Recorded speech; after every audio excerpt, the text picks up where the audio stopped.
अगर आप real estate sales business में हैं और आपको ऐसा लगता है कि आपकी इनकम आपके पोटेंशियल से बहुत कम है, तो ये वीडियो फिर आपके लिए।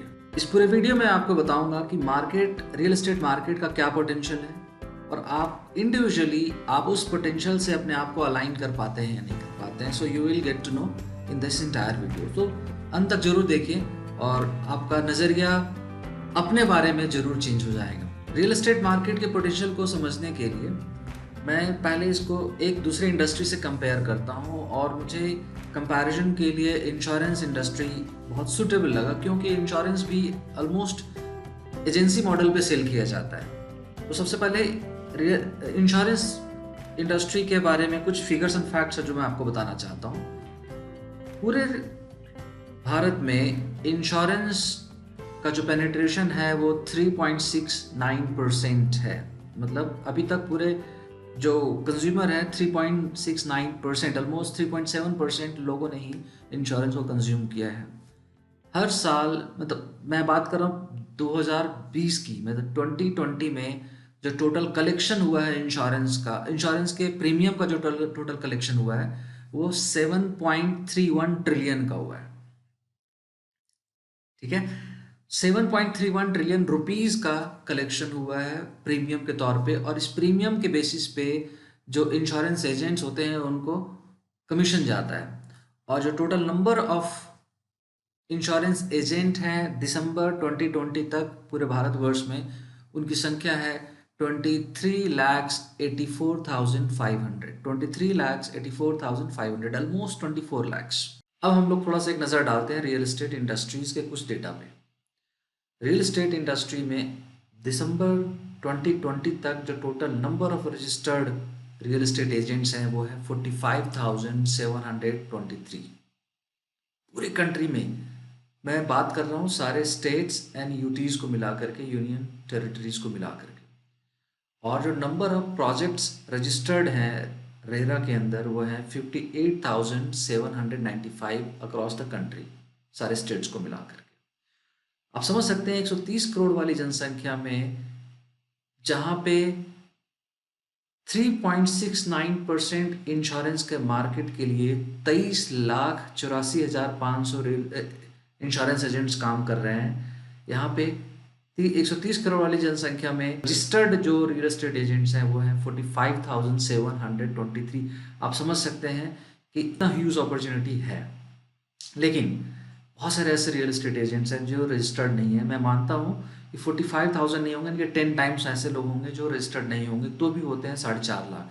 मतलब still there are so many vacancies for real estate professionals in India. और दूसरी इंपॉर्टेंट बात मैं आपको बताना चाहता हूँ, इंश्योरेंस के लिए IRDA का जो गठन हुआ था वो 1999 में हुआ था, और रियल एस्टेट इंडस्ट्री की जो गवर्निंग एंड रेगुलेटरी बॉडी है वो 2016 में। इसका मतलब क्या हुआ कि रियल एस्टेट एक बहुत ही नया इंडस्ट्री है, बिल्कुल अभी अपने बेबी स्टेज में है, इसको फ्लरिश करना बहुत बाकी है।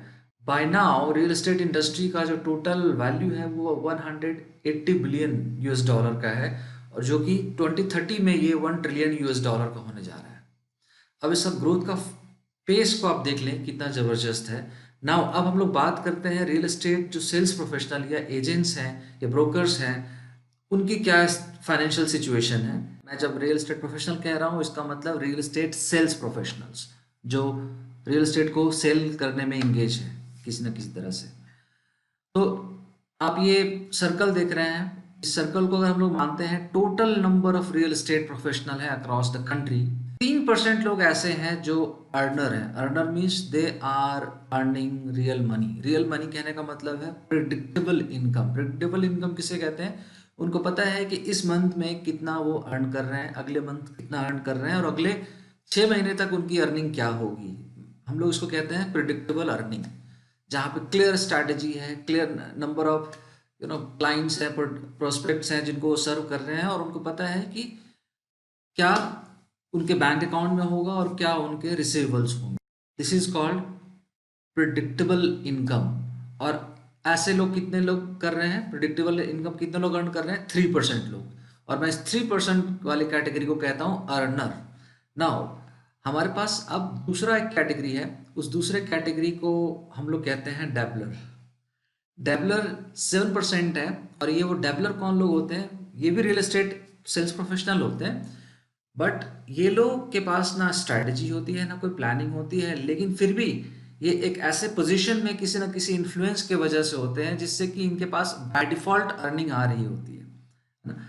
अगर उस इन्फ्लुएंस का असर खत्म हो जाए, अगर वो इन्फ्लुएंस की वजह से उस पोजीशन में ना रहें, तो ये अपने स्किल के बेसिस पे दे कैन हार्डली अर्न।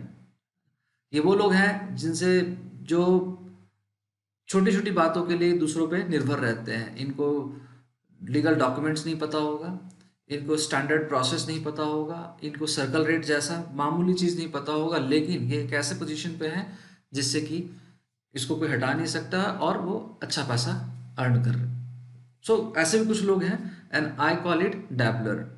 ये बड़े क्रिटिकल सिचुएशन में होते हैं, क्योंकि जैसे अगर उनके हाथ से वो वाला पोजीशन चला जाता है तो फिर मुश्किल है इनके लिए अर्न करना। नाउ बाकी का जो पोर्शन है, हम लोग इसको कहते हैं होपर। 90% है ये अक्रॉस इंडस्ट्री। 90% ऐसे रियल एस्टेट प्रोफेशनल हैं जो होप कर रहे हैं। बड़ा ये वाला जो कैटेगरी है ना, बड़ा मजेदार कैटेगरी। मजेदार कैटेगरी ये है क्योंकि आपको जितने भी डायलॉग सुनने को मिलते हैं सारे इसी कैटेगरी से सुनने को मिलेंगे। और वो डायलॉग्स क्या होंगे आप नोट कीजिएगा। मार्केट स्लम्प है, कस्टमर्स बहुत स्मार्ट हो गए हैं, उनके पास बहुत ऑप्शन है, इसलिए वो हमसे नहीं खरीदते, कई जगह जाते हैं खरीदने के लिए। इनके पास ये भी एक्सक्यूजेज हैं कि आजकल क्लाइंट बहुत कम है, कारण ठंड बहुत है तो बाहर वो लोग निकलते नहीं है, गर्मी बहुत है तो गर्मी में निकलते नहीं है, बारिश में कोई निकलता नहीं है, फिर इनके पास कोई ना कोई फेस्टिवल आ जाता है जिसमें लोग ज़्यादातर बिजी होते हैं, और इस तरह से वो प्रॉपर्टी में बहुत कम इन्वेस्ट करते हैं। और आजकल तो पेंडेमिक है, कोरोना है, जिसके वजह से लोग डरे हुए हैं, सहमे हुए हैं, और वो लोग बाय नहीं कर रहे हैं। और ये हमेशा खुद को भी एक होप दे रहे होते हैं और अपनी फैमिली मेंबर्स को भी होप दे रहे होते हैं कि अब सब कुछ ठीक होने वाला है, अब सब ठीक होने वाला है। मतलब अगले 1 महीने में ठीक हो जाएगा, अगले 3 महीने में ठीक हो जाएगा, और इस तरह से देखेंगे अगले 6 महीने, साल, 2 साल, 3 साल तक ये निकाल चुके हैं और अभी तक इनकी फाइनेंशियल सिचुएशन ठीक नहीं हुए। और ये हमेशा एक उम्मीद की जिंदगी जीते हैं। बहुत ही पॉजिटिव लोग होते हैं ये लोग, हारते नहीं हैं, पॉजिटिव रहते हैं, लेकिन पैसा नहीं अर्न करते हैं। यहाँ पे 3% वाले लोग ऐसे हैं जो स्ट्रैटेजिकली पैसा अर्न कर रहे होते हैं। नाउ अब इसको मैं उनके फंक्शन के हिसाब से आपको समझाना चाहता हूँ कि आखिर 3% में ऐसे क्या वो लोग करते हैं, ऐसा वो क्या उनके अंदर है जो 3% वाली कैटेगरी में हैं, और बाकी 97% वाले लोग ऐसा क्या लोग करते हैं जो उनके पास बहुत ज़्यादा पैसा नहीं है। तो हम लोग इस बात को समझते हैं। तो मैंने एक ग्राफ बनाया है, और ये एक जो वर्टिकल लाइन है, ये वर्टिकल लाइन बताता है demand generation skill. Demand generation skill क्या होता है? Customer attraction system and conversion skill को कंबाइन जो हम लोग कहते हैं, तो कहते हैं इसको demand generation skill. Customer attraction मतलब कि कस्टमर को अट्रैक्ट करने की जो स्किल या system, plus conversion, attraction and conversion दोनों को जब हम लोग कंबाइन करते हैं तो ये डिमांड जनरेशन स्किल कहलाता है। तो इस लाइन पे हम लोग डिमांड जनरेशन को रखते हैं। And the second is delivery skill. Delivery means आप जो भी सर्विस डिलीवर करते हैं आपके क्लाइंट्स के लिए, वो आपकी डिलीवरी हो गई।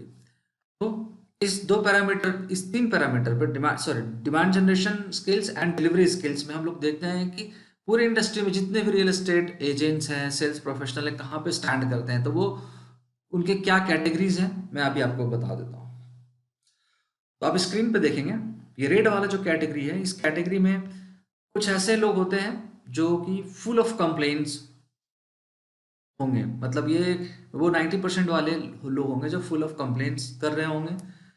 ये रैंडम एक्शंस लेंगे। कभी इनको लगता है कि लीड फेसबुक से आ जाता है, कभी इनको लगता है कि रोड शोज करते हैं, एक्टिविटीज करते हैं, और इनके पास अपना कोई लीड जनरेशन जैसा कोई स्ट्रैटेजी नहीं होता है। ये रैंडम एक्शंस ले रहे होते हैं और रैंडम रिजल्ट इनके पास आ रहा होता है, और ये लोग स्ट्रगलर वाले कैटेगरी में होते हैं। तो आप देखेंगे डिमांड जनरेशन स्किल के जो पैरामीटर है, अगर आप देखेंगे इस ग्राफ में, डिमांड जनरेशन वाले स्किल पैरामीटर में भी ये थोड़ा सा कम है, और डिलीवरी में भी ये लोग पुअर है। डिलीवरी मीन्स वो जो कस्टमर्स को प्रॉमिस कर रहे हैं डिलीवर करने के लिए और जो एक्चुअल वो करेंगे, देयर इज अ डिफरेंस ना। दूसरे कैटेगरी होते हैं, ये कैटेगरी काफ़ी मज़ेदार कैटेगरी होता है। ये लोग बहुत अच्छे होते हैं डिलीवरी में, इंटेंशन इनका बहुत सही होता है, ये एक्चुअल में लोगों को सर्व करना चाहते हैं अपने क्लाइंट्स को, और इनके पास रेफरल से बहुत बिजनेस आता है और इनका पूरा लाइफ रेफरल्स पे डिपेंडेंट रहता है। और ऐसे लोग जो हैं इंडस्ट्री में सर्वाइवर होते हैं। सर्वाइवर मीन्स उनको प्रॉब्लम नहीं होती है, लेकिन फिर भी वो बहुत ज़्यादा थ्राइव नहीं कर रहे होते हैं, किसी ना किसी तरह से सर्वाइव कर रहे होते हैं। एक थर्ड कैटेगरी है, और ये थर्ड कैटेगरी है, they are very good at lead generation. Newspaper, magazines, Facebook, other social medias में आप इस तरह के एडवर्टीजमेंट्स देखेंगे, काफ़ी स्कीम्स देखेंगे आप। और ये लोग क्या होते हैं, बहुत शॉर्ट टर्म में पैसा बनाना चाहते हैं और अचानक से इंडस्ट्री से गायब हो जाते हैं, और हम लोग इसको कहते हैं scammer. So strugglers, survivor and scammer. And there is a fourth category of real estate sales professionals, और इस कैटेगरी को हम लोग कहते हैं high on demand generation and delivery. मतलब मार्केटिंग में they are excellent, customer attraction में दे आर गुड, कन्वर्जन में they are excellent, and delivery भी इनका, डिलीवरी का पैरामीटर भी आप देखेंगे ये हाई है, और डिमांड जनरेशन में भी हाई है। ये लोग इंडस्ट्री के हीरो माने जाते हैं, और they are top income producers. मतलब टोटल रियल एस्टेट में जितने भी कमीशन डिस्ट्रीब्यूट किए जाते हैं, उसमें जो मैक्सिमम जो चंक है वो इस कैटेगरी वाले को मिलता है। तो अब आपका अगला ऑब्वियस क्वेश्चन होगा कि ये सारे लोग इस कैटेगरी में कैसे जाएं, चाहे वो स्ट्रगलर हो या स्कैमर हो या सर्वाइवर हो। अगर आप वाकई में इस कैटेगरी में जाना चाहते हैं तो मैं आपको बताता हूं, लेकिन उससे पहले आप चेक करें कि इसमें आप कहाँ पे फॉल करते हैं। अगर 3% में फॉल कर रहे हैं, congratulation, you are at the right place. अगर आप नहीं फॉल कर रहे हैं तो आपको मैं बताता हूं कि कैसे आप उस कैटेगरी में जा सकते हैं। टॉप इनकम प्रोड्यूसर बनने का बहुत ही सिंपल स्टेप है जो मैं आपको एक्सप्लेन कर रहा हूं, और सबसे पहला जो स्टेप है वो ये है कि आपको जानना पड़ेगा कि कैसे आप डिमांड जनरेशन कर सकते हैं अपना और उस पर्टिकुलर प्रॉपर्टी का जिसको आप सेल कर रहे हैं। So what is the demand generation strategy you have. अगर आपके पास डिमांड जनरेशन स्ट्रैटेजी नहीं आता है, that is something you need to learn.